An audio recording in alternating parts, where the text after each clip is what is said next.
Hello and welcome to the fourth and last in a series of video lectures introducing a second course in string theory. Today we'll talk about the fourth chapter of the notes on ambitwister strings.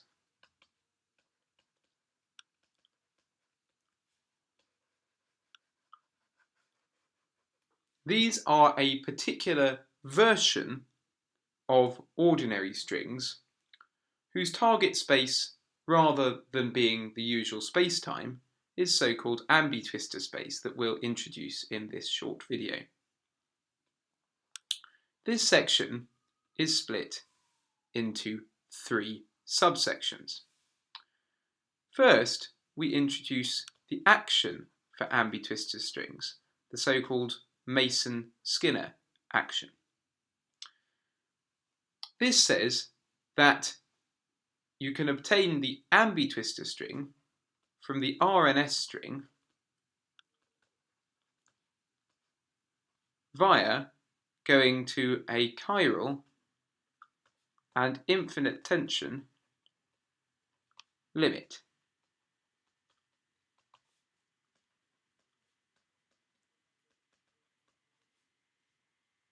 More explicitly, one can write down the phase space action for the ambitwister string as follows. Recall that the phase space action explicitly involves both the position x and momentum p, and we get an action which is now manifestly independent of any parameters t or alpha prime in this limit. The first term is a kinetic term, and the second one is effectively a Lagrange multiplier term, which enforces that the string maps into the space of null geodesics rather than the whole of spacetime. And this is in fact what's known as ambitwister space, hence the name.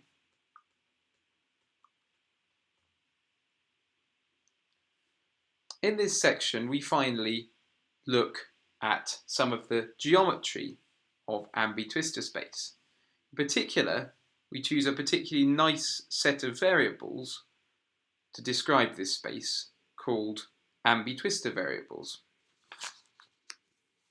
These have the following properties.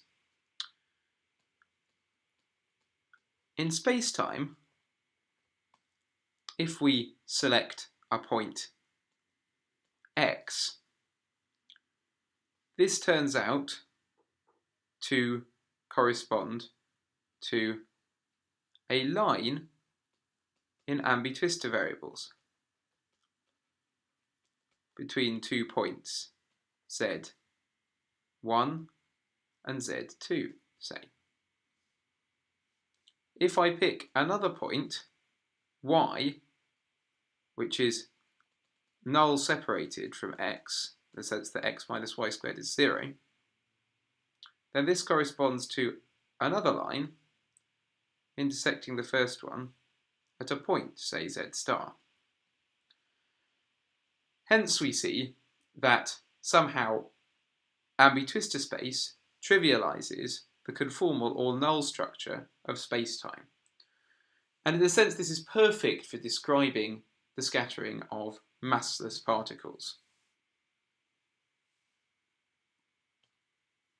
After this technical introduction, we move on to a slightly more pedestrian section describing the vertex operators of the theory. These are simply the twister transform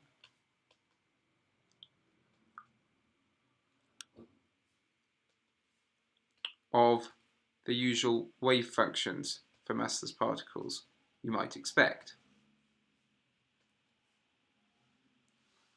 For example, a zero mass field of helicity 0 effectively has a wave function like e to the I p dot x.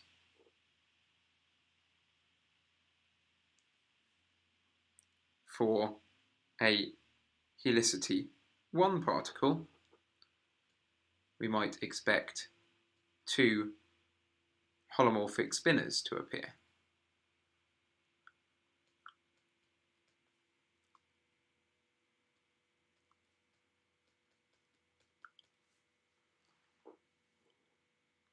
It turns out that when we do the transformation of such objects into Ambi twistor space, we obtain vertex operators which look like the following,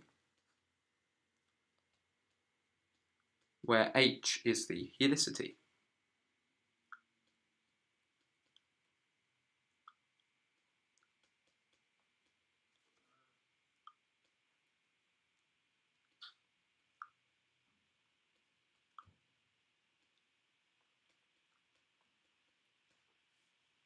It's not important that you understand all of the symbols appearing here immediately. The point is to demonstrate that there is some nice closed form expression for this vertex operator, and all of these objects are defined clearly in the notes. But what's the purpose of computing these vertex operators? Well, of course, we want to compute scattering amplitudes in this theory. And in particular, we want to know, what is this Ambi twistor string theory a theory of? It turns out that one can exactly produce Yang-Mills scattering amplitudes at tree level from such a theory. And one does this in the usual way by considering the string correlation function with vertex operators inserted democratically across the world sheet, which we do by integrating over the possible insertion positions.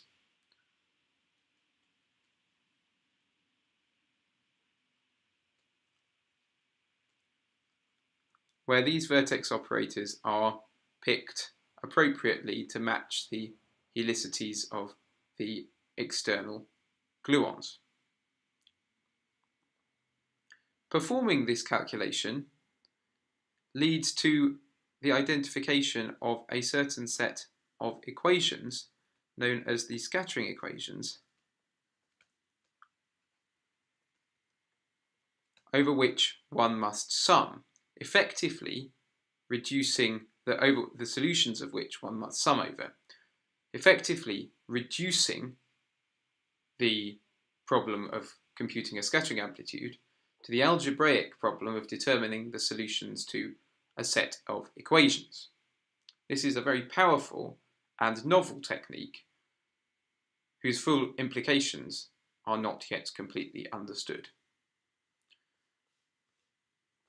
We finish the notes by doing a 3-point gluon scattering example with helicity configuration minus minus plus, and obtaining the famous result that we have the delta function of momentum conservation and this Park-Taylor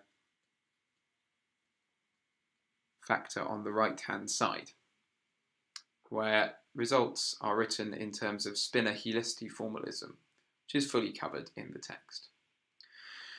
At this point, I recommend that you take a careful look at the lecture notes, where some of the cryptic notation is explained in much greater detail. Thank you very much for listening.